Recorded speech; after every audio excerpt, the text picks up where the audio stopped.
My name is Jason Tucker, and this is a story of how Jesus Christ changed my life. I was born in Charlotte, and as a kid, I would ask questions, because we really didn't go to church much, but I could tell there was, something above.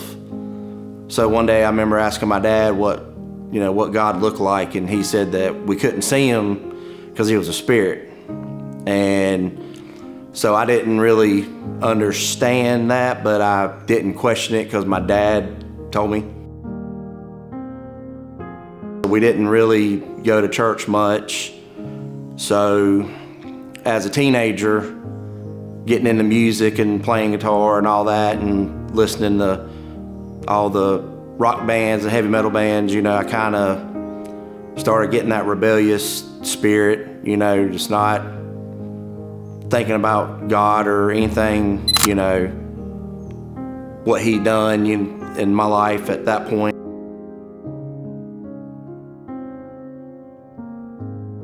Getting into music kind of was like an escape, because I could put headphones on or learn songs, and that was in the 80s, mid 80s, so everything, all the hair metal was coming out, the hard metal.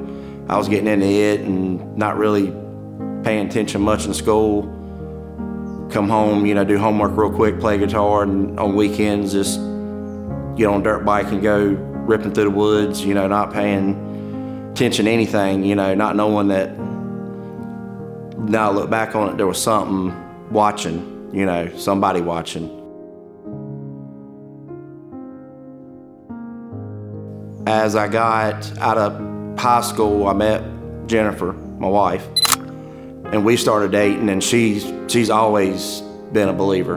In the early 2000s, I was at work and I was lifting some steel and I hurt my back.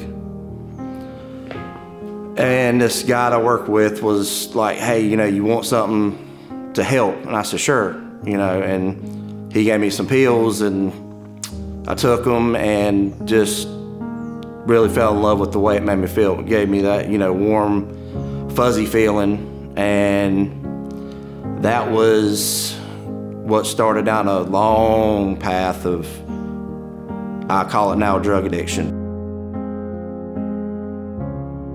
Beginning of 2012, I had started a new job, and my insurance hadn't kicked in, so I started feeling ill, like I had a cold or something. So I was like, man, I need to find something to take so I can get through this week and rest this weekend. So I called the doctor, kind of, lied to him, told him I needed something. My back was killing me and all that. So I got another prescription and was taking that. And then that Sunday morning at the church we were attending, I was in the praise band there, and I remember going to church to go practice before service. And the next thing I knew, I was opening my eyes that Wednesday in the hospital to a woman I never met before and my wife telling me to cough as they were pulling a ventilator tube out of my throat.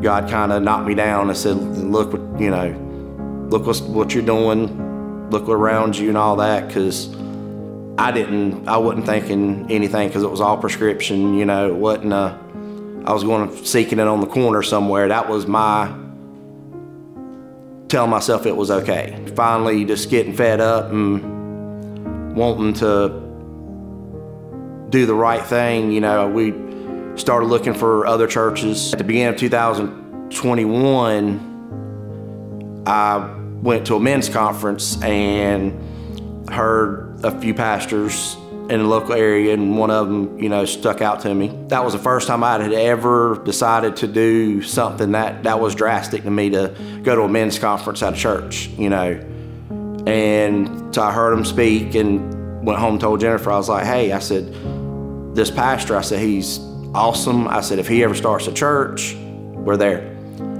So that year we went through a couple more churches, just bouncing around, and then found out that Pastor Cliff had started Emmanuel Church, and I had already emailed him at the previous church about wanting to get baptized the right way, you know, be fully submerged, because I told myself, you know, if I'm gonna follow Jesus, I need to follow the way he says to do things. And I felt strongly that I needed to be baptized. Pastor Cliff said he wanted to do a baptism Sunday on Resurrection Sunday, so I was like, that's it, I want to do it. And so I invited, you know, people, and our son showed up. You know, he was going to work, but then he was able to come and watch. And as we were standing in line, you know, he was standing with us, and he was watching what was going around, people talking, and other family members talking about what they need to do right now from now on. And so he spontaneously, you know, told me, I want to get baptized. That Sunday, my wife got baptized as an adult for the first time.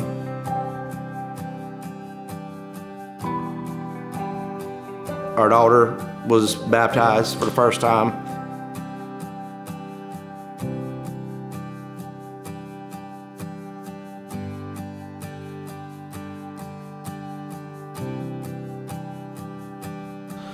My son was baptized for the first time.